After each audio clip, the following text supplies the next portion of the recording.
So this is a gentleman, he's an academic. He wrote a book. And I apologize for the links not being there before. These will all be there. So The Psychological Operations and the War for Technocracy, Volume 1. It's a free book. You can download it. I went ahead and took a look. Yep, there he is. Exposes the transnational psychological warfare operation camouflaged by COVID-19. Identifies World War III seeking to replace liberal democracy with totalitarian technocracy. Explores the potential for evil of weaponized neurotechnology. Oh. Camouflaged by COVID-19, an undeclared global class war was initiated in 2020, aimed at replacing liberal democracy and technocracy, a novel, biodigital form of totalitarianism. The opening campaign involved the largest psychological operation in history, intended to demoralize, disorientate, and debilitate the public. This volume deals with the application of shock and stress, trauma-based mind control, the use of fear and threat, cognitive attack, weaponized deception, and techniques for turning society against itself. Well, if all I could do was scream quantum dot and bioweapon instead of graphene health care, this should not be here. If graphene healthcare is here with all this market share and money, and it is, in the Royal Chemistry journals, but what have you been watching, Karen Kingston? What did she tell you? Oh, we're going to sue Pfizer. Well, you're going to be suing way more than Pfizer. Because these are, what you're looking at here with graphene healthcare, this is an industry of electroceuticals and something called bioelectronics. So tell me how you're going to sue this industry out of the sky too. You're not. They lied to you. They got you focused on bioweapon instead of explaining to you that we've had nano.gov making butt tons of money for 20 years. Talk about weaponized deception. Then they lied to you again and they told you you could take a product that would cleanse it out of your body. What did you find? Well, that wasn't working so well. Well, maybe that's because biosensors, which are required by cybersecurity law, are grown inside of the gut microbiome. In part, we have a bunch of them. We use them in all sorts of different ways. But molecular communication, here we are, growing bacteria-based biosensors in human gut bacteria. This is 2018. And it's comprised with hydrogel and all sorts of remote ways of remoting into your body and making changes. Now, what did they tell you? They said that you could just cleanse. Meanwhile, over at iGen with BioBricks and synthetic biology, here they are having competitions to grow bacterial biosensors right inside of you. This is the part of things where you put your foot down as an adult and say, whoa, that's not a bioweapon. Yeah, I know, it's a biocyber interface. Then you have Professor Akhildes and all your Northeastern University, John Hopkins, and you mean to tell me that you're too stupid to verify what I'm showing you?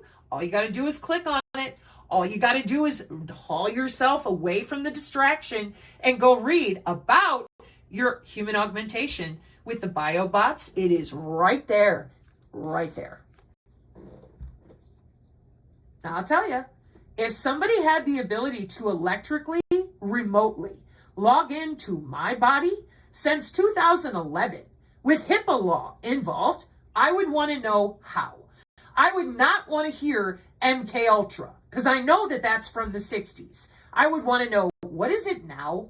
How does it work in 2024? This is 2011. Do you see where it says in body? Do you think that it would have been respectful for other grown adults who claim they know what the differences in cybersecurity are, people who are smart enough to write language models for their own AI, but they couldn't be bothered to tell you you're connected to that AI right now, today? That's pretty bad, and you know it. We've been mentioning this to all of you. And other creators told you, if they're lying to you, turn them off. It's dangerous. Now you're about to see how dangerous it really is.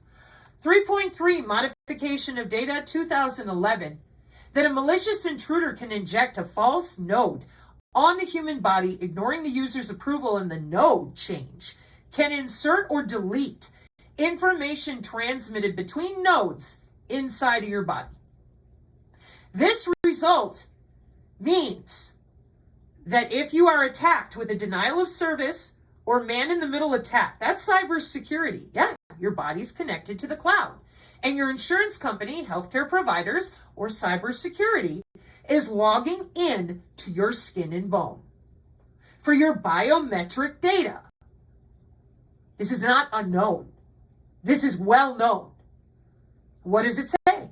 If the private healthcare data of a patient is modified in wireless body area networks, he or she can get a wrong disease or be unaware about the disease.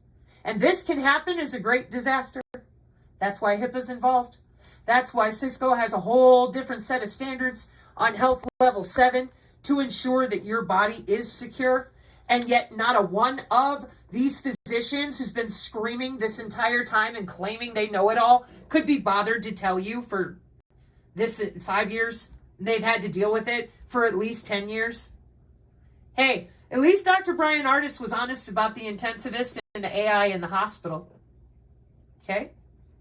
So, this particular gentleman, this guy right here, David A. Hughes, somebody on the channel dropped his article from the Substack. And y'all know I'm not a big fan of the Substack because of all the frauds. There's a lot of frauds on the Substack. They claim they know it all. They claim they're academics, but they're full of shit. This guy is not one of those academics.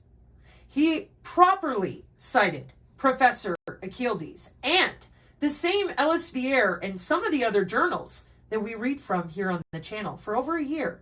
He properly cited, for those of you who are academics, a bunch of the technologies and military documentation that we talk about here on the Synergy channel. So as you can imagine, for someone like myself and the whole host of survivors that are here, we look at this and we go, yep, there it is. Spectroscopy, microscopy, Raman resurfacing, MATLAB, here it all is. So now, you have heard me say this a lot, is it okay to talk about it now? Can you stop calling it a bioweapon so we can discuss what Rice University is doing? So that we can talk about what CBS News went ahead and told Colorado? Is that okay? That's how bad it is in your truther community. They're so far behind, they have been surpassed by CBS and CNBC. Nope, not kidding. Not at all. It'll be right here on the front of the channel for non-vaxxers. She's right down here. Mind reading technology improves. Colorado passes a law. Okay? So for all your normie friends, there are plenty of links that I put up now that you can take them to CBS, MSNBC, NBC, and they will learn more than in the alt-right truther community. Now, why would that be? How could that be possible? How could it be possible that when I do a basic search for bio-cyber interface, I have nanosensor, molecular communication, Internet of Things, deep learning, and on, I have ResearchGate, taxonomy of systematic review of bio-cyber interface. I click on it. Is it real? Yeah. Has it been cited? Yeah. Is the full text available since 2021? Yeah. Now, how can this exist? How can this be here and it be a big old secret bioweapon? Common sense needs to return to you. You are not this stupid. But they need you to be. Because as long as you continue to sit there and do nothing, everything that you see here for possible mitigation strategies has to do with cybersecurity. Oh, why would that be? Because you're on the cloud. Watch. What does it say right there? Well, you called the Synergist the W-band cult. That's cute. Did you know that the Wireless Body Area Network is the international standard for 802.15.6? No, but the synergists do. Did you know that the near field communication channel is less than 4 centimeters off your skin? No, but the synergists do. Did you know that your BLE can talk to you with a wireless sensor network just like Zigbee? No, but the synergists do. You never had the right to continue lying to people like this. You should have chosen a different path. And because you did not, I hope people make you accountable to the fear-mongering that you've gotten away with and the destruction of families as well. Because while you're screaming bioweapon and hell, they were told it's a demon portal. Just sit there and wait on Jesus to show up. Woe unto those who called evil good and good evil in these times. Truly. So your David Hughes here went ahead and wrote up a big Substack. And it takes 53 minutes, and there's a way you can play it. And then somebody showed up on the channel. And this is Mr. Hughes. Okay? And he had an interview in May. So I'm going to go ahead and push play. And all I want you to do is listen for 10 minutes of a 2-hour interview so you can hear this academic explain it to you just like I do, only without my tone and my jokes, because I can't, y'all out there never stop. We got to hear it from somebody else. And then you'll scream, you need to hear it from a doctor? Or maybe one of those Substack academics that's real, like the Foghorn Express. Hey, lady, keep strong out there. Appreciate you. Amen. There's others. What about Celeste Salum? Here we go. And amen for those of you who have already done better. Like an ideal weapon system that would allow anybody, anywhere, to be targeted remotely by remote control, simply by the administration of particular frequencies. Individuals can be targeted. It would be kind of an asymmetrical form of warfare. You wouldn't have any chance of fighting back. You could, in theory, just be targeted and collapse dead and no one know why. There's total plausible deniability around it. I mean, it is horrendous. Or the Starlink project as well, to make sure that every square centimetre of the Earth is internet accessible. Again, always provided as, oh, aren't we doing a good thing? You know, even in poor areas, we're making everyone have the internet. But not if it's all about this kind of transhumanist technocratic project to link human beings up to this network, because it then leads to really dark possibilities for, you know, potential remote control assassination, potential remote control torture. And again, I provide the evidence for this in chapter 8 of the book. You know, it's gruesome, it's dark, it's horrible, but I do think that we have to kind of face this evil square in the face, because this is all what is potentially coming for us now. And so much of this technology is being designed, you know, for example, kind of neural nets that are syringe injectable and so on. This is a reality.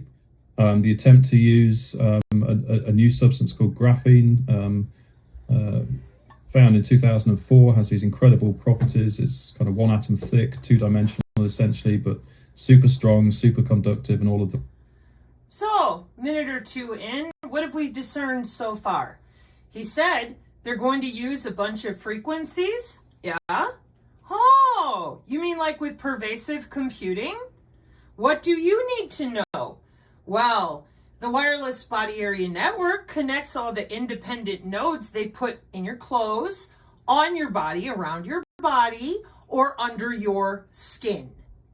And then they take care of the frequencies for those wireless body area networks so that they can log in.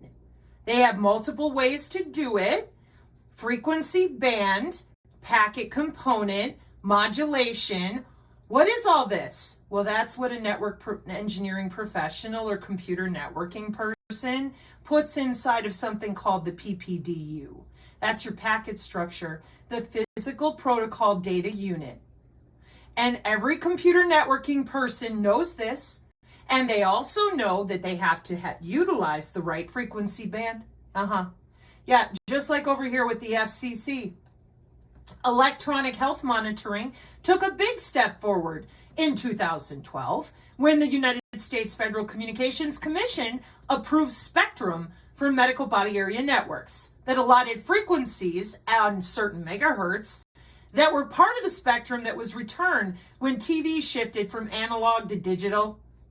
So over here, everybody knows in computer networking that we mind and monitor packets with body area network IDs and a MAC medium access control header, because everyone in computers knows that if you are going to connect anything to the internet, the very first thing that happens is you get a MAC ID.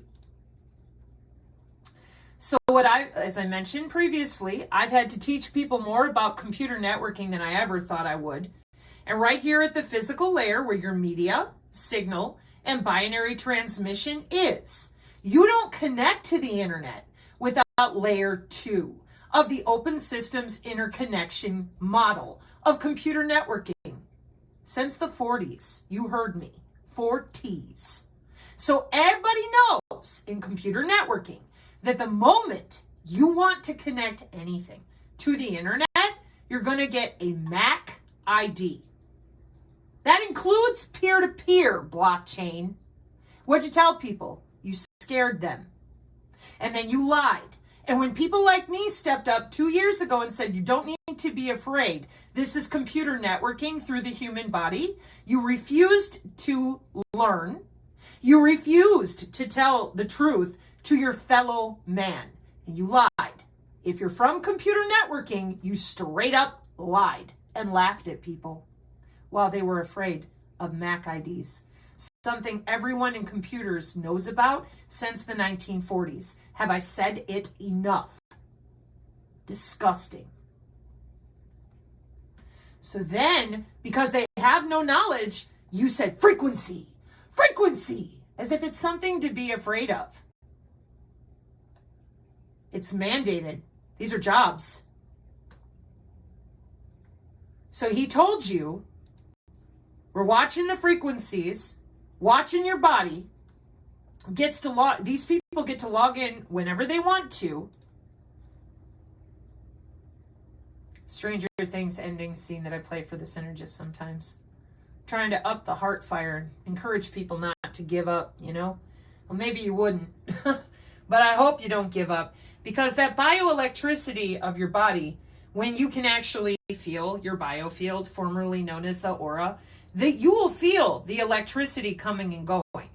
Not always, but the stronger the signal, the more you're going to feel it. What you're looking at right now is the W-band Omnet projects. I show this a lot. It's 8 years old on the YouTube, because you can get a PhD in the wireless body area network. And all it's doing is pulling the heart and the oxygen, whatever medical biometric signals that the white-coated Yeti, we started calling them Yetis instead of doctors because they won't admit their biosensors. And we're like, how does your e-health, telehealth, medicine work with your apps? Oh, I don't know. I wave a magic wand. And we're like, you sure you're not using the medical body area network with the internet and health level 7 with HIPAA regulations? Because that's what Cisco says. That's what the new Bio-Digital Convergence Agenda 2030 lawfare says. It says that you have to have a security clearance to log into that there body and grow bacteria-based biosensors in it. That's what it says. But again, you told everybody if we took your magical product, that then suddenly we would no longer be connected to the internet? Well, that's not how it works. So why would you lie to people like that, knowing that your product would not be able to cleanse them from a biocyber interface that's being taught at Cambridge University today? Gee, I wonder. For the rest, again, it's all in Chapter 8, and various companies now are trying to use this to create neural nets that can go onto human brains. And they market it, of course, in terms of, well, it's going to hopefully provide a cure for Parkinson's and Alzheimer's and so on. Great, I hope it does. Brilliant. But it's obviously dual-use technology. And this is what no one stops to consider. Hey, here on the channel, the way that we explain that is we take you into the intra-body communication system for your nervous system. This is the back end of your Fitbit, your Oura Ring, and all your health apps. And we said, hey, this is the taxonomy of intra-body communication technologies. And everybody went, what are those? And we're like, okay. So we search Google. We're like, yo, intra-body communication is a technology using the human body as a transmission medium for electrical signals. Your body is the wire. And everybody went, what? And we're like, yeah, this is what we've been trying to tell you. When the human body is the wire, it's hard to hack the data. November 2020, IEEE, where we start out talking about Dick Cheney ordering his doctors to disable all wireless signals to his pacemaker back in 2007. Then you have the neuromodulation problem. Why is it a problem? Because we have a bunch of biomedical engineers that are already logging into body area networks, biosensors, and they're watching your neurons in real time. They know what you're thinking, doing, breathing. We already cracked the bioelectric code. For over a year, people who just play with commercial, we can buy it on Amazon right now, brain computer interface, they know the neuronal loop is closed. They also know that brain to brain interface is not some sort of fairy tale. That's been handled for many years. Here on the channel, when I bring this up, we don't get a lot of the different papers because we end up in places and spaces with the wrong terminology. But here you go. Human to human, closed loop, brain to brain interface. And what does it say? 2017. The paper that I take people to, that I will leave here for you, is from Frontiers, the Systematic Review of Prisma, one of their BrainNet, I think it is, technology. Pretty sure it's BrainNet. It's one of them. And it talks all about the differences that they do between transcranial and brain to brain. But the best thing about this paper is their cute little timeline here so that people understand why brain computer interface is so well known. Because the first human to human, brain to brain study was all done 10 years ago. So can you try to consider in your mind that they've been doing this with humans, multi-sender to single receiver, since 2019. That's called a biocyber backbone, a cyber physical system. Your industrial cyber physical systems are part of the fourth industrial revolution with your same IEEE and your National Institute of Standards and Technology. It's a cyber physical system that includes your healthcare, right there. And you see how the human is right here with the interactions with the Internet of Everything.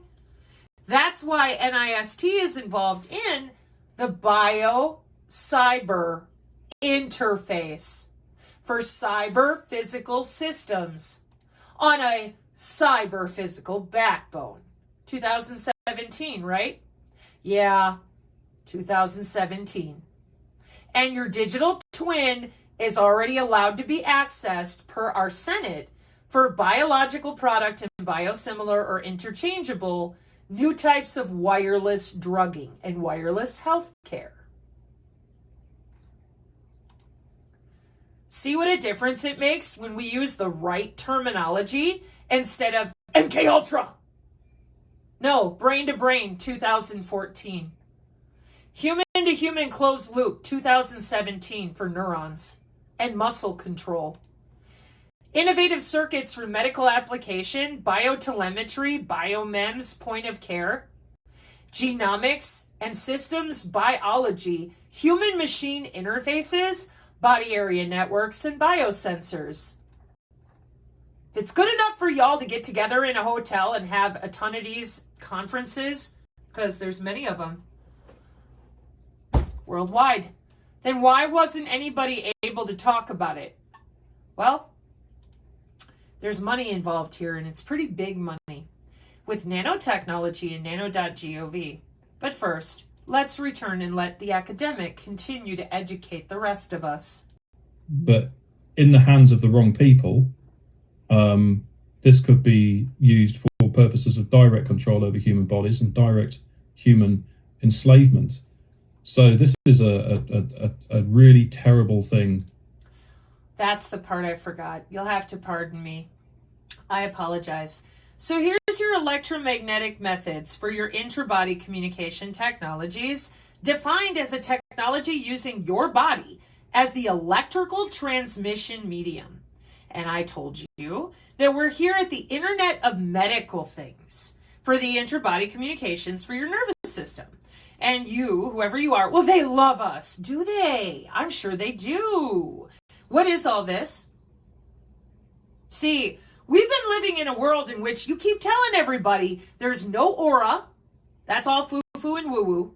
The chakras are foo-foo and woo-woo. Okay. How are you accessing the body? How are you turning the human body into a transmission medium for electrical signals? Wow.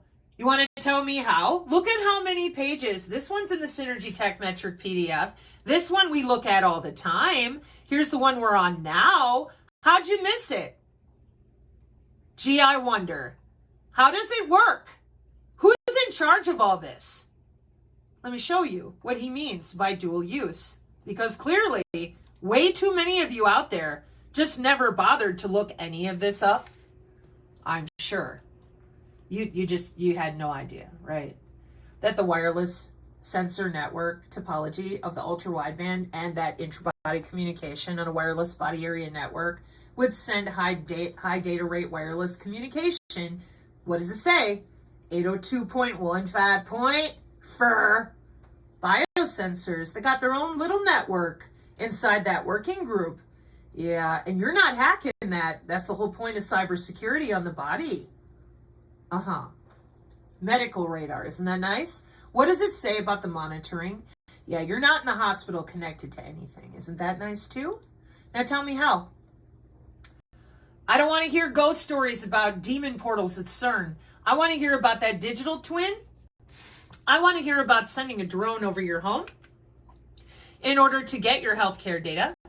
No problem. IEEE again. Implementation in 2021 of the Internet of Things and an unmanned aerial vehicle to go check your W-band. For what? Heart rate, temperature, motion, oxygen. Okay? Now, the question that I've asked you a couple times, how does it work? Well, you don't know. I'll guarantee it. Because it's electronic and electromagnetic warfare for 60 years that not a damn one of you will talk about or go near. That's what you're gatekeeping for. What does it say?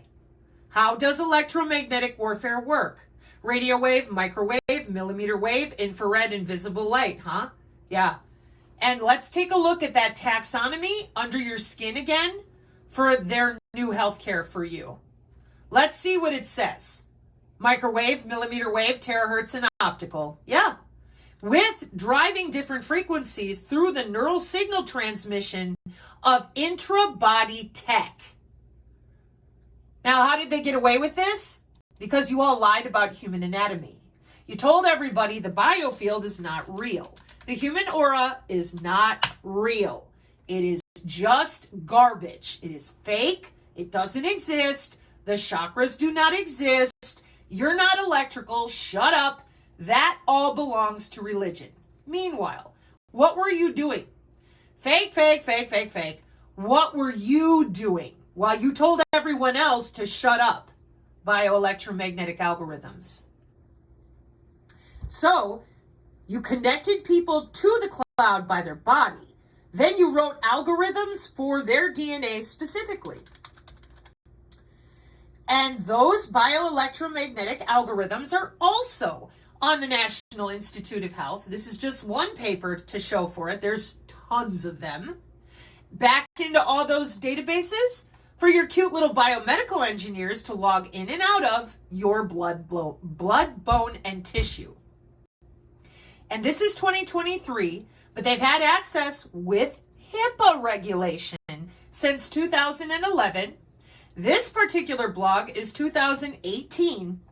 Where has your truther community been? MK Ultra, Robert Duncan, and not being able to properly explain seq-RNA or CRISPR, and then telling you viruses don't exist, nothing exists, now cells, DNA, none of it is real. Meanwhile, intelligent people like those on our channel, we're right here with this guy because he knows how to read. This guy has not been to our channel that I know of. So how is it possible that his entire Substack looks like Non-Vaxxer 420's Rumble channel? Oh, gee, Professor Achilles people, I wonder. Do you remember me telling you this isn't hard, it's ugly, that the Emperor has no biofield? One more time. You can write electromagnetic algorithms for a chunk of human anatomy that doesn't exist? Come on! Are you shitting me? Human biofield. There it is. Whoa, but it's bioelectricity in the body. Let me help you. Bioelectricity is the electrical currents and electrical potentials generated by or occurring within living cells, tissues, and organisms. Yeah. And on the biofield, once you get past their lying mouths, then you find all these different, what does it say? Medicine and scientific studies of the electrical properties of cells and tissues. Oh, so they lied. Yep. And what do they do with your human aura? You know, the anatomy you're not allowed to learn about, talk about, etc., etc. Well, for that, you go back over here, hang on, to intra-body communication. Do you remember how we got here? We went to your brand new taxonomy of intra-body communication technologies for the back end of your Fitbit, your Oura Ring, and all that. And it said to us that intra-body communication technologies is defined as using your body for the medium, the transmission medium of electrical signals. The electrical signals coming out of your electrical anatomy that you're not allowed to know about or talk about. Because you were told that the human aura did not and does not exist. You were not properly educated on chakras or any of that. So you're thinking, hey man, that's all fake. Oh.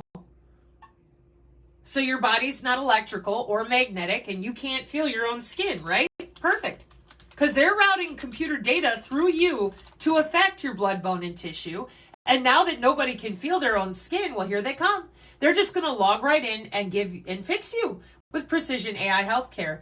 And people said, Sabrina, that looks like Kirlian photography. I said, yeah, because it kind of is. They're measuring the magnetic human body communication or electrical. Either way, they know exactly where it's going to hit on the body, how, when. They measure it all day, all the time. And that's how the AI and the air particulate are doing it too. Here's Purdue University. And every time we go here, it's the same. Here's human body communication. And I'm like, do you people just ignore it? The traditional W-band was not cyber secure. It created a radio frequency bubble around the body. So we had to tighten that up to just using the body itself. What does it say? Conductive layers below skin. So we're using the galvanic skin response to do this to you because your skin is electrical tissue. And you can't even stand up for yourself and say, oh, no, this is inappropriate. Nope. You were told, shut up, it's MK Ultra. That's what you were told. Instead of telling you, hey, that's a body area network. Yeah, they've been working on those since 1995. Remember what I said about the near field channel?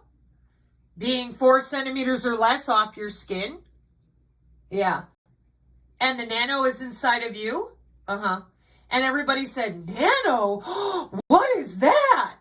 Past 20 years, entitled NNI Retrospective Video, creating a national initiative, produced in cooperation with TV Worldwide and the University of North Carolina, Greensboro. The video documents how an international science and technological endeavor was set in motion by the creation of the National Nanotechnology Initiative in 2000.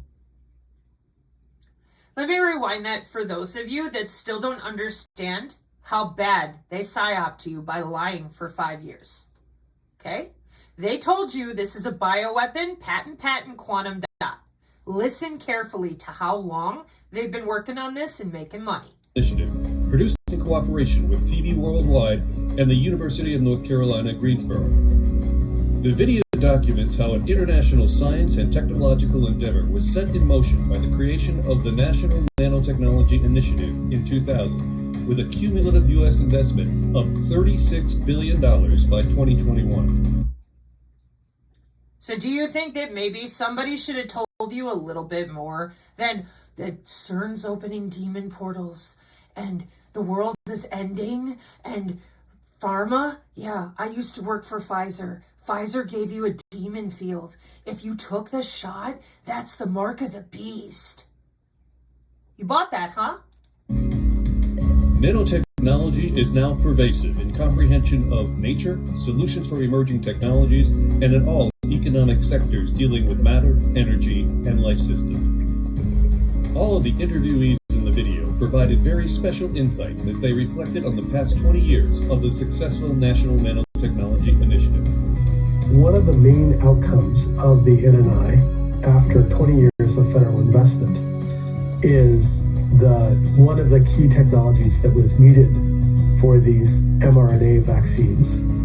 So if you got a Pfizer vaccine or a Moderna vaccine, the only reason that worked is a nanotechnology called lipid nanoparticles. Now, intelligent people would have stopped right there and been like, okay, what is that? Does it really exist? Does it have market share? Most clinically advanced non-viral gene delivery system. Oh, precision nanosystems. Holy shit. Wow. MDPI. John Hopkins.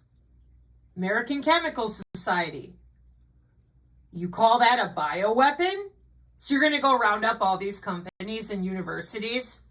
Boy, that sounds fairly ignorant. Yeah, because this is not a bioweapon. This is nanotechnology with nano.gov for 24 years now. Patent, quantum dot.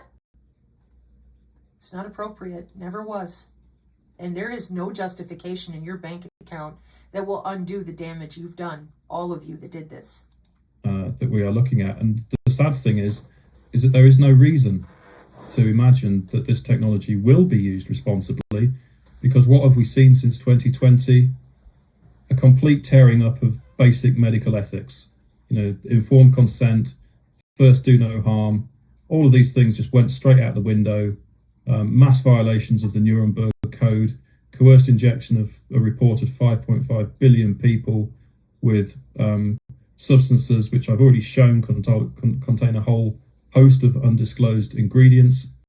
There's no reason to think any responsible behavior will govern the use of this technology.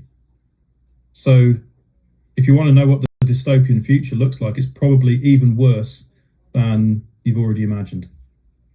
How likely is it that we are heading into this dystopian future? What if you had to make a prediction?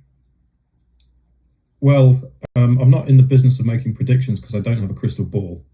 But the outcome will be determined in the struggle. Yeah. So again, this is why, coming back to your earlier question, this is why it's not acceptable at this stage to be sitting around saying and doing nothing. Yeah. Because if you do, you are aiding and abetting the kind of nightmare dystopia that I have just described. So if, as much as anything else, what I'm trying to do, with these books and articles and interviews and so on, is to get people up and active and actively resisting. The book is dedicated to all who are resisting the global technocratic coup. And there's a reason for that dedication. It's to recognize the efforts of those who are and to spur others to do the same. Now, if enough people get up and active, none of this has to come into being. Mass non-compliance is enough to render all of this inoperable. So in a sense, we don't even need to know who the ultimate perpetrators are, because as I say, many of them try and kind of hide in the darkness the higher up the power structures you go. But given that we know that this is a war that is being waged by the few against the many simply needs to stop complying with the terms of its own gradual enslavement. And all of these technologies need to be challenged. All of these agendas, like the smart cities and the central bank digital currencies and the social credit scoring and the ULEZ and all the rest of it, all of it needs to be challenged at this point, because it's being rolled out largely without the public's consent, largely without consultation, largely without adequate safety tests having been done, and all in a context that I present here in the book of the darkest imaginable project for a novel biodigital form of totalitarianism. So if enough people see what's going on, we have a chance of stopping it. And that's why I have written these books and doing the work that I'm doing. But everybody else, everyone, including you watching, yes, you have to do something now, okay? We all have to do this. So in that section where you're talking about mass non-compliance, one of the first items that you touch on are smartphones. Mm-hmm. Tell me why you think smartphones are so important in this battle. Well, I mean, they're the gateway drug, really, to much worse to follow. Let's take Klaus Schwab in a book he wrote in, I think, 2016. And he says something along the lines of, well, most people just carry a smartphone with them wherever they go, which is true. Most people even take them to bed at night. It's disgusting. Most people are completely addicted. So he says, you know, and again, this is 8 years ago that he's making these remarks in his book. So most people essentially have already kind of made that kind of form of integration with technology because they're literally inseparable from their phone. They literally can't go anywhere or do anything without having their phone with them. It's unbelievable. But I would say the majority of society is now like this. And again, you know, it's so sad when you wander through these kind of downbeat town centres and there's just all the zombies around just staring at their phone, you know. It's awful. Anyhow, now it's also known that your smartphone is hoovering up all your data. You know, every kind of keystroke you make is ultimately being, you know, all the data is being stolen essentially by Apple and Android and Google. You know, I have a part in Section 8 about big tech. It is big tech and the intelligence agencies are one and the same, and they always have been. And it goes back to 1969 and the birth of the ARPANET, which was the precursor of the internet, in a context which has just followed, for example, Operation Phoenix in Vietnam in 1968, or the Indonesian coup. It's all bound up with what Kees van der Pijl calls the information liquidation model. Oh, well, thank you, sir. Correct. So what they did, what the US did, what the CIA did in those countries was to use data, information, to be able to find out who the key organisers and resistors and so on were, and then to send in squads to go and assassinate them. You know, in Indonesia, over 1 million people were killed this way. So the whole point is if you can have this kind of total data network, then you can gain total military control in that way because you just know who to move in and kill.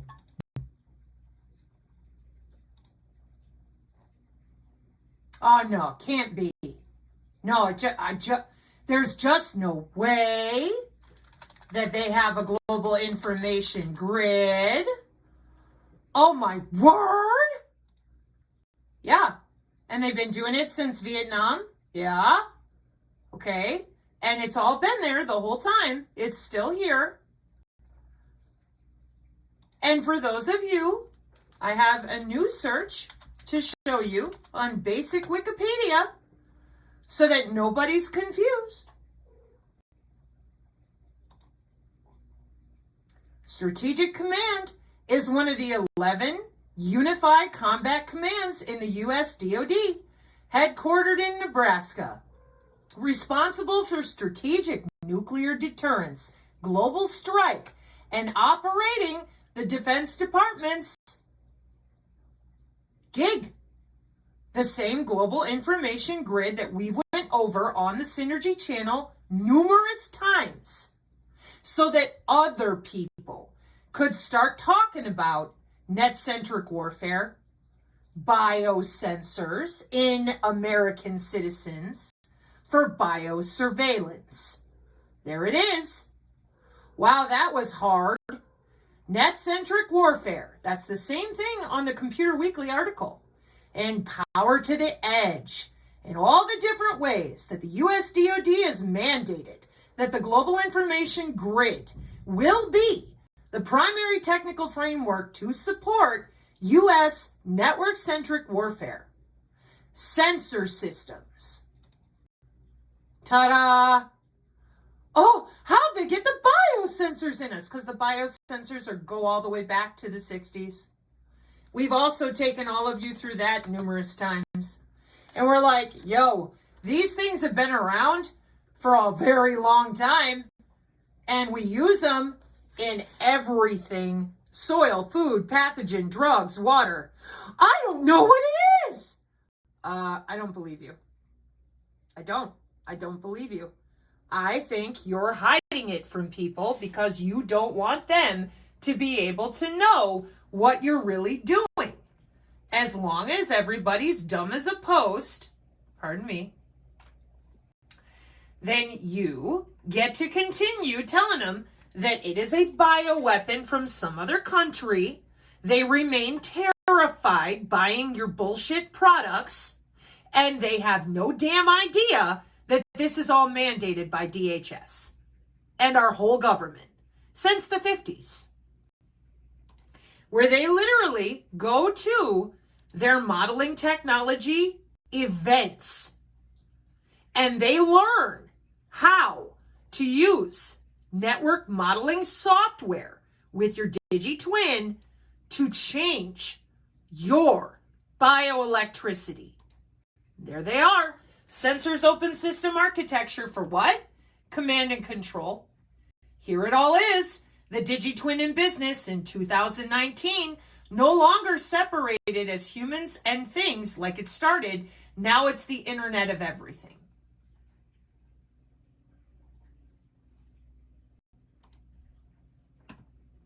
So thank you to this gentleman, and I suggest all of you actually finish this interview, because from here on, it just gets more damning to those of you that opted to lie.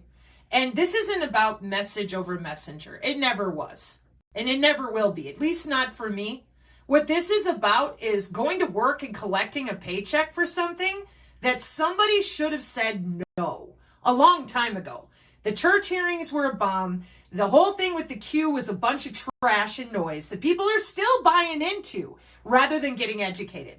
I'm sorry, but your Q is a Department of Energy issue. They've got a big old database to log into you. And until we start talking about human augmentation, biobots, and all this, oh, it's UFO. No, that's probably a drone coming for your biometrics over your home like they were doing in Malaysia during the COVID. But the American population is expected to believe the health ranger when he tells you that a sorcerer is casting spells on you, instead of telling you the biometric data is being collected by the drone over your home. That's not a sorcerer. That's the IEEE again. And they're not a Reddit group. They've been around for 140 years. That's the professionals who are providing you all this technology courtesy of your ITU and your United Nations Agenda 2030 and C40 agendas that are ongoing. So those of you that are making money, bringing us biological to digital and converging all of us, oh, but we could have good AI, and you could have done that 5 years ago because you guys have been planning for this for 20 years or 50, depending on who do you want to listen to. The IEEE, the DoD themselves, the IITSec. I mean, who do you want to go and listen to? The Air Force Research Laboratory will be here for several more hours. I would really genuinely appreciate if people would actually listen to this guy. It would be nice. It would be great. This would be the first doctor that I could point to and say, hey, at least this guy told the truth. So the next year, 1969, there's the ARPANET. And of course, the potential and the purpose from the very beginning was always counter-revolutionary. It was always to be able to try and get all of this information about people, so you'd always know where they are, what they're doing, and increasingly now, everything about their lives. So, it's interesting. So much now can only be done through apps, which you download through your phone. the kind of authenticator apps and so on when kind of face scanning is required to open accounts or whatnot. We've gone past that. So here in closing, PAVE pause with the Air Force, because she's still there. Phase array, baby. We're doing great. But see, there's a problem with this. Your PAVE pause system goes with your millimeter wave beam steering. Well, in 2018, we slapped that on the back of a phone. Yeah, that's a phone. Beam steering antenna for your 5G phones. Golly gee willikers, what did we do next? Well, we made proprietary software that logs into wet lab molecular biology and uses microarrays. And microarrays, pardon me, have something in them called, or rather have accessibility to, do you see it yet? Biosensors. Point of care. Wow. And it's proprietary and open source. I wonder what this bioconductor open source software for bioinformatics connects to. Well, that's easy. Your genomic data with your Q, the Department of Energy. And more than them, oh, we've got genomic databases all over. We got DNA Radar coming up with Ginkgo Bioworks because this is so well known to emergent technology. Emerging technologies. Examples: AI, 3D printing, gene therapy, nanotechnology. And we click on it in Wikipedia and it says, emerging technologies are technologies whose development, practical application, or both are still unrealized. Then you look to your left and you see distributed ledger technology. That means your Bitcoin is still largely unrealized, like the nanotech for 20 years. And then everybody went, but Sabrina, it says transhumanism right there. And I'm like, I understand that, but I don't think people really believe it. And then I forgot to scroll down myself.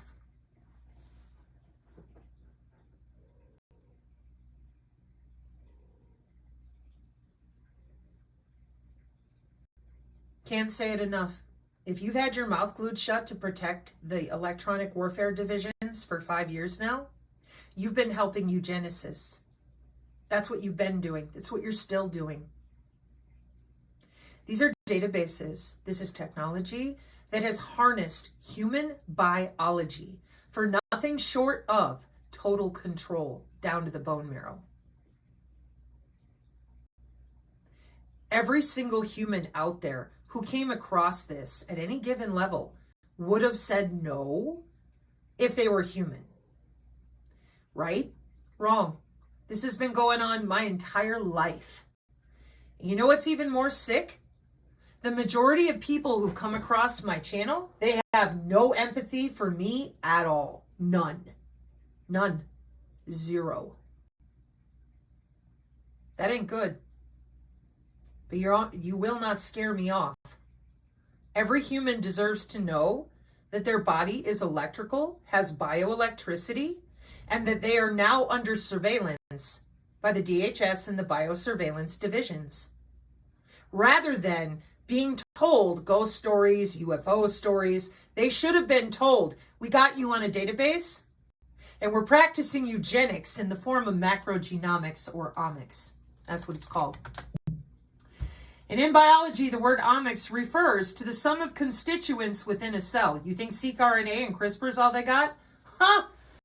Bioinformatics, DNA, RNA, protein, DNA origami, DNA steganography. They write code to your DNA.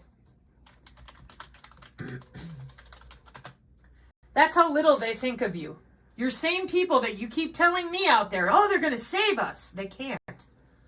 Library access and cybersecurity. The people that run these systems run them for human husbandry and complete control for 60 years or 30 or 50. And those of you out there that have now relegated all of us to this biological to digital enslavement, tell me how you're going to get the biosensors out of people and turn the grid off. You think it's 5G towers. It's not. Your body is the network. DNA steganography, where's the DNA coming from? We are not housing the DNA in a computer. It's inside of you, your wireless body area network. W-band blockchain. Have you looked at that yet? We're cypherpunks. Nope. You change yourself to the internet. The infrastructure is you, your body. The infrastructure is not a computer. So tell me, given that you are the node on the network, how do you turn off your DNA signal? Because that's what they're measuring with the bioelectromagnetic algorithm. And your body, if you remember, if you were paying attention when we were over here learning about your intra-body communication, it told you that your body is the medium. Hang on a moment. Intra-body communication technology, your body is being used as the transmission medium for electrical signals, the same exact way that we use electrical signals in electronic warfare. So turning off the 5G tower ain't gonna help. We load balance body area networks by who you're around. W-band protocols. Load balancing W-bands. Yeah. They called it shedding. I said, bullshit. You're load balancing your networks. Yeah, you have to. All networks have to be load balanced, including bodies. So if your body is the node on the network, and the network is what does the killing, you turn off the 5G tower, which in the diagram is up here by the hospitals and the cloud servers. You're way down here in the personal area network. And if you're not from computer networking, I understand why you're confused. Oh, we're going to take the towers down. And I said, that isn't going to help you. Check out this little graph right here. The nano is inside of you. You're inside of your personal area network, maybe with another human, maybe with your smart fridge. Then there's your local area network of your house. Then there's this is a campus area network, for example, but it could be just one part of your community. Then there's your city. Oh, yeah, networks and networks and networks, right? Okay, but what is carrying that electrical signal? The band, the body area network, inside the PAN. So you have to turn off your DNA to stop the signal, per cybersecurity, since 2011. Now, if you were in my shoes and your crime was surviving DARPA N2 and having a job working for Charter, the cable company for internet service provider, that's my crime. I had no damn idea about any of this, but I've spent 2 years online reverse engineering it because nobody else would open their mouth to let people know you're connected to the internet, straight up, straight on. And somebody has a remote for you and they're not going to give it up. That's exactly what the eugenicists that were all around me working jobs, Fort Meade Station 1, Signals Intelligence, that is exactly what they all said. In 1982, 3, 4, and 5. We will never give up these remotes. Well, it looks to me like they're doing just fine with the help of the truther movement.